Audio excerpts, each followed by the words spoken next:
ضيفنا بريطاني هو اللورد أحمد أوف ويمبلدون، الوزير البريطاني لشؤون جنوب آسيا وشمال إفريقيا والأمم المتحدة والكومنولث. Mr. Minister, it's a pleasure to have you. Thank you so much. Nice to have you here in Mosaique FM. مرحبا كذلك بإيناس قرقوري من قسم الإعلام بالسفارة واللي باش تكون معنا للترجمة. مرحبا بك إيناس، شكرا لك اللي موجودة معايا. لورد أوف ويمبلدون، السؤال الأول بشكون حول الاحتفالات البريطانية السنة بالجوبيلي دو بلاتين للملكة إليزابيث. 70 سنة من حكم الملكة إليزابيث الثانية في 6 فيفري 52 إلى حد الآن، هو عمر كامل من الحكم. اليوم كيفاش يعيشوا البريطانيين الحدث هذا؟ شنو قيمته الحدث هذا بالنسبة للبريطانيين سيد الوزير؟ So, Lord Ahmed, we are celebrating the Jubilee, the Platinum Jubilee of Her Majesty the Queen. So, how are the celebrations felt in Britain, and what's the significance of it for the Britain people? Well, first of all, may I say what a great welcome I've had from Tunisia. It's our pleasure. Both in terms of people and weather, which is always welcome when you're coming from Britain. And you're quite right. I'm coming off the back of the 70 years of Her Majesty's throne, an incredible 7 decades in celebrating a Platinum Jubilee. And I certainly, as a minister within the Foreign Commonwealth and Development Office, was quite central to both hosting events, but also being part of the celebrations that took place as well, which culminated in the great pageant of 7 decades of Her Majesty's reign.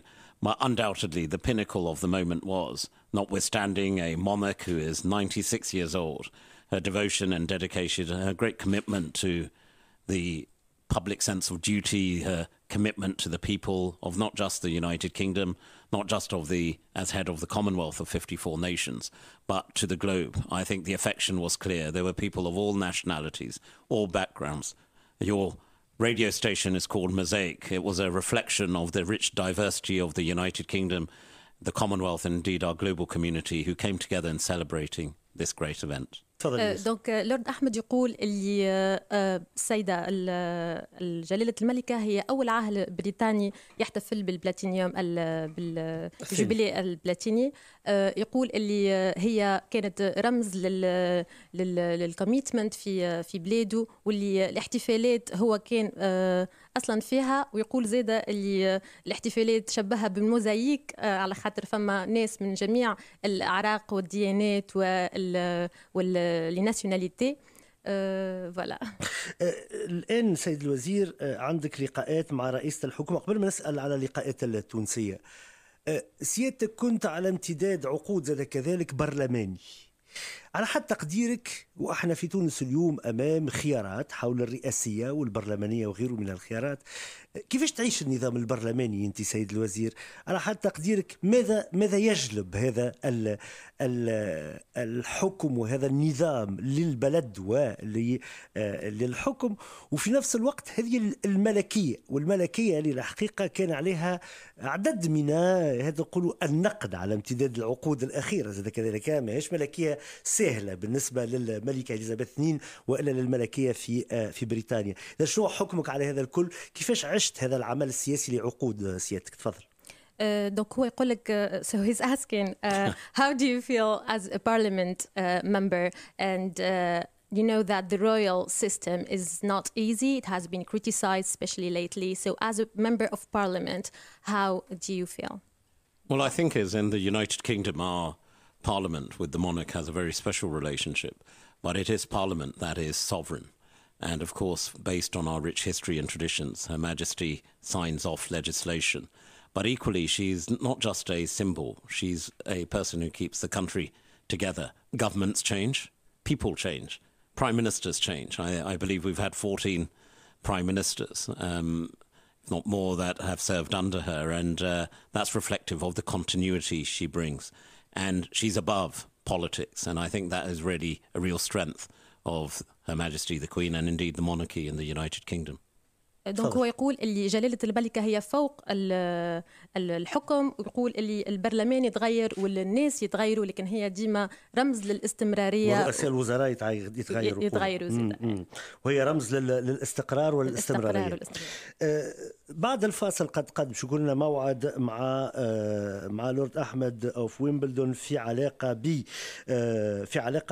علاقته بالتقارب بين الأديان، وهذه من ميزاته زاد كذلك، لكن خاصة زاد اللقاءات اللي بتكون مع تونس والعلاقة ما بين بريطانيا وتونس. راجعين جوست بعد الفاصل. اللورد أحمد أوف ويمبلدون الوزير البريطاني لشؤون جنوب آسيا وشمال إفريقيا والأمم المتحدة والكومنولث، مع إيناس غرغوري من قسم الإعلام من السفارة، وسؤالي حول اللقاءات مع رئيسة الحكومة نجلة بودن وعدد من وزراء كيف الخارجية والاقتصاد والطاقة. شنو محاور لقاءات هذه؟ تفضل. So he is asking about your meetings with the head of governments and other ministers like energy and economy and the foreign affairs. Yeah.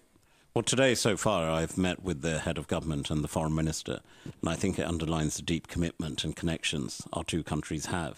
It's been very fruitful discussions, both on the current situation here in Tunisia, particularly issues around the economy, the challenges which Tunisia is not, of course, unique. We discussed also the issues of the war on Ukraine by Russia and the impact that's having on issues of energy, on issues of food pricing. But also it was a very forward-looking perspective. You mentioned the energy minister, who I'm due to meet later today, and will be announcing an agreement between the United Kingdom and Tunisia on looking at sustainable energy as a key source. Climate change remains an incredible threat. We, as COP26 presidents, will shortly be handing over the presidency to a near neighbour of Tunisia's in Egypt. But it's important we have continuity, and we certainly welcome Tunisia's declaration that 30% of its energy mix by the time we get to 2030 will be from sustainable sources. دونك هو يقول اللقاءات هذه ضمنت التحديات خاصة منها الاقتصادية والسياسية، وحكى على تداعيات الحرب في أوكرانيا، وزاد حكى على التداعيات الحرب هذه خاصة على غلاء الأسعار في تونس وفي العالم. ويقول زاد اللي على معناتها من الجانب المشرق من اللقاءات هذه، يقول اللي هو فخور باللي وصلت له تونس من العمل المناخي. يقول اللي العمل المناخي يقدم في مقدمة الأهميات للمملكة المتحدة، ويشجع تونس اللي هي تكمل في حاجات صديقة للبيئة. لكن يتكلم زاد السيد الوزير على ان اجريمنت، يحكي على اتفاق مع تونس، مع وزارة الطاقة باش يكون فما اتفاق شراكة معهم لتعزيز الطاقة المتجددة. سيد الوزير، الآن في تونس فما انطباع أنه العلاقة مع بريطانيا هي علاقة اللي فيها نوع من التحذيرات اللي تجي من بريطانيا حول زيارة تونس. في وقت من الأوقات هذا تعاش بصفة مش طيبة ما بين التوانسة وما بين بريطانيا. الآن هل باش ترفع بريطانيا كل التحذيرات لتشجيع البريطانيين لزيارة تونس والسياحة فيها؟ نلقاو رغم التحسن الأمني مازال فما مناطق حمراء غير منصوح للسفر لها، كما الحدود مع ليبيا ومناطق من ولاية القصنرين ومناطق السفر لها إلا الضروري جدا. من الآخر سؤال هو متى يتم رفع كل التحذيرات ويتم العمل الثنائي على السياحة بين البلدين؟ So he is asking about how the UK is sending warnings to its nationals not to visit some places in Tunisia, mainly those who are in the border with Libya, for example, and the southern region. So he's asking, is there any partnership with Tunisia to lift these red-listed places? Well, the thing is, first and foremost, and I'm sure all your listeners will agree, the first responsibility of any responsible government is the security of citizens, and therefore any travel advice to anywhere in the world for the United Kingdom is issued on that absolute fundamental premise. Of course, we're working very constructively with the Tunisian government.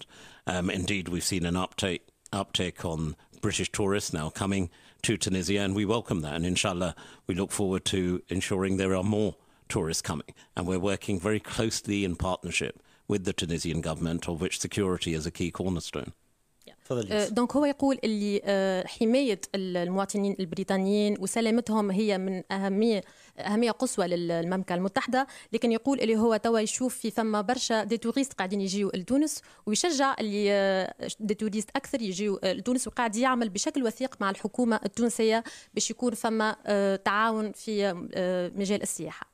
الآن كوزير من أصول باكستانية بنجابية، شنو الرسالة اللي تحب توصلها من خلال زيارة جامع الزيتونة الكاتدرائية والسيناغوغ في تونس؟ الوزير يقوم بزيارة يوري فيها the diversity، يوري فيها فكرة التعايش، هذه فكرة مهمة بالنسبة لي. So what's the message behind your visit to the 3 religious sites including the mosque and the cathedral and the synagogue? If I may, I'll share a small anecdote and story. They say mothers know best. When I was a youngster, I was being educated at a Church of England school, primary school called Holy Trinity. That probably gives its name away as to its religion. We were studying Judaism, and I was a British Muslim, born and bred at that school. I came back home rather confused one day. I asked my mother, what is it? Here I am, Muslim by faith, attending a Christian school and learning about a religion called Judaism. You know what my mother did? She gave me something to eat, which is the first important thing, food for the stomach. But the second thing she said to me, beta, which means son in Urdu. When we build a house, we lay the foundation to the house. Then we erect the walls, and then we put on the roof to complete that house. As Muslims, we believe the foundation of our faith of Islam is Judaism. Without the foundations of Judaism, the walls of Christianity would not have been erected, and without the walls of Christianity, the roof of Islam would not have completed what we know as the House of Abraham. The other doors and windows are other faiths and beliefs. But what it means ultimately is that humanity, we come together in the house of God. It's all about how we learn from each other, how we grow together. And diversity is not a division of any country, it's a strength. حد سعيد للترجمة، تفضل. دونك هو عطى زوز أمثلة مثال خاص. Not easy. عطى أنكدوت يقول لي هو قرأ في مدرسة مسيحية وهو فوالا وهو كمسلم دونك عاش معناتها لحظة ماهيش معناتها كان عنده confusion معناتها مشى لأمه قال له كيفاش معناتها أنا كي عطته حاجة ياكلها وزيد عطى مثال آخر اللي هو كيفاش الدار يقول اللي حجر الأساس باش يبني الدار هو باش تعمل له العرس باش تعمل السقف وكل شيء واللي هو مثلها بالأديان ويقول اللي الأديان راهي ما تمثلش تعددية ولا تجزئة بالعكس الأديان الكلها هي تعطي في مساج واحد برك رسالة واحدة برك اللي هي التسامح. She did very well. Well, that's my mum for you, I assure you. الآن في علاقة بليبيا بعد 8 سنين بريطانيا تعود تفتح سفارتها في ليبيا. شنو الدور اللي ممكن تقوم به اليوم للدفع نحو حل سلمي وليبي يتفق عليه الجميع لإنهاء حالة الأزمة في ليبيا؟ So he's asking about the Libyan crisis and how the British embassy is now relocated to Libya after 8 years and how it is promoting for a Libyan solution to the current conflict. Well, I think you've hit as we would say, there's a phrase in English, nailed on the head, the real issue, that it needs Libyans to come together to form their future. Every country should have that perspective. Every country deserves that right. And I'm absolutely delighted that here I am in Tunis, but also recognizing that a few days ago we also celebrated the reopening of the British Embassy. And I think that's a real sign of our commitment, not just to Libya, but a real commitment to both sides, all sides indeed in Libya, that come together and the international community will stand with you. And inshallah, our prayers and hopes and best wishes are with the Libyan people. دونك يقول اللي انت ديجا جاوبت على السؤال الحل لليبيا هو يجب ان تكون ليبي هذايا من حقهم ومن حق البلدان الكل. يقول اللي هو فرحان برشا وواعي اللي السفاره في ليبيا قاعده توا باش يصير الافتتاح نتاعها قريبا. يقول اللي هذا يمثل التزام من الجانب البريطاني ويتمنى الخير للليبيين. Minister, what's the issues about Ukraine now? نسأل على أوكرانيا. بريطانيا سترسل أنظمة صواريخ بعيدة المدى إلى أوكرانيا. هذا آخر خبر حول دعم بريطانيا لأوكرانيا. هل تعتقدوا أن الحرب الروسية الأوكرانية ما زالت باش تطول وشنو نظرة المملكة للوضع في أوكرانيا؟ So he's speaking about Russia-Ukraine conflict. He said that the UK is supporting Ukraine with missiles, very important and high-quality ones, and and he is asking about how do you see the conflict in Ukraine? Is it taking too long? And what is the position of the United Kingdom on this? Well, our position is very clear. We stand with Ukraine because Ukraine has been invaded. We stand with Ukraine because Russia has invoked a war of aggression on the sovereign territory of Ukraine. They annexed illegally Crimea in 2014, and they continue in the Donbass and the eastern part of the country, and indeed now in the south as well, to exercise aggression against a sovereign state recognized by its international borders at the United Nations, a sovereign state recognized by Russia itself in the Minsk agreements. This is a pure contravention. So yes, we are supporting Ukraine militarily, but we're also supporting Ukraine diplomatically. We're also importantly supporting Ukraine from our humanitarian support. Overall, £400 million of humanitarian and economic support goes to Ukraine. But let's not forget, we're not alone. 140 countries out of the 193 at the UN supported the Ukrainian position on Russia's illegal invasion and war on Ukraine. دونك هو يقول اللي المملكة المتحدة تقف مع أوكرانيا، موقفهم واضح، يقفوا مع أوكرانيا عسكريا وإنسانيا واقتصاديا. يقول اللي يقفوا مع أوكرانيا على خاطر فما غزو، فما حرب عدوانية يشنها الجانب الروسي على مناطق حيوية في كم من أرجاء البلاد. لكن يقول هما مش وحدهم، فما أكثر من 140 بلاد معهم في هذا الاتجاه. نرجع لتونس back to Tunisia. السؤال هو حول الآن التعاون بين البلدين. كيف يوصف التعاون بين البلدين ما بين تونس وما بين بريطانيا، وكيف يوصف زادة كيف يوصف الوضع الحالي السياسي على حد تقديره في تونس؟ تفضل. So he's asking about the bilateral relationship between the UK and Tunisia. How can you describe it, and how can you describe the political situation in Tunisia? First of all, our bilateral relationship is steeped in history. You mentioned tourism. We are certainly standing with Tunisia on issues of economic sustainability. So, for example, through various credit facilities and export credit facilities, there's 9 billion dinar available that we can invest. That's well over $3 billion, and work with to ensure the economy, particularly at this challenging time, can be supported. Earlier, before coming to your studio, I met with businesses as well. And of course, it's important to recognize, yes, the political situation ultimately needs to be inclusive. Let's translate about if you of course. نترجموا بعض.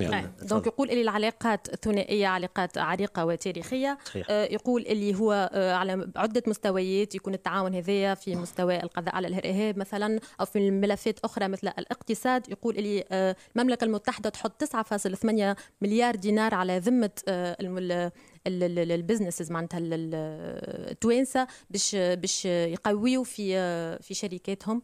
هذه البارتي الأولى نتاع السؤال. And I was just saying, of course, we're very cognizant of both the economic situation, but with Tunisia, particularly on issues of food, because of what we mentioned before, the Ukrainian war. Equally, that is why we worked very strongly in ensuring the World Bank put forward unprecedented £140 billion of support for countries who are impacted. And bilaterally as well, we recognise, of course, there is a period of change here in Tunisia. What's important is inclusivity, the strength of people's voices, and ensuring, as we talked about Libya, that the future of Tunisia is very much reflective of the aspirations of the people of Tunisia. هو يحكي على غلاء المواد الغذائية خاصة اللي هي يقول من تداعيات الحرب الأوكرانية مرة أخرى، لكن يقول اللي هو قاعد في مشاورات مع البنك الدولي باش يحطوا على ذمة العديد من البلدان اللي قاعدين يتشكيوا من الحكاية هذه باش يقويوا الاقتصاد متاعهم. ويقول اللي البلاد قاعدة تفر بفترة تغيير، لكن باش تكون كان شيء تونسية كما وصف قبيلة ليبيا. So I give you the opportunity to speak to Tunisians. What you will say to them, Minister? Well, first I'll say Mosaic's a great channel, and continue listening to it as well, because your name does mean the diversity and the rich diversity of the Tunisian people. What I'd also just want to say is that the United Kingdom is a friend and partner to Tunisia.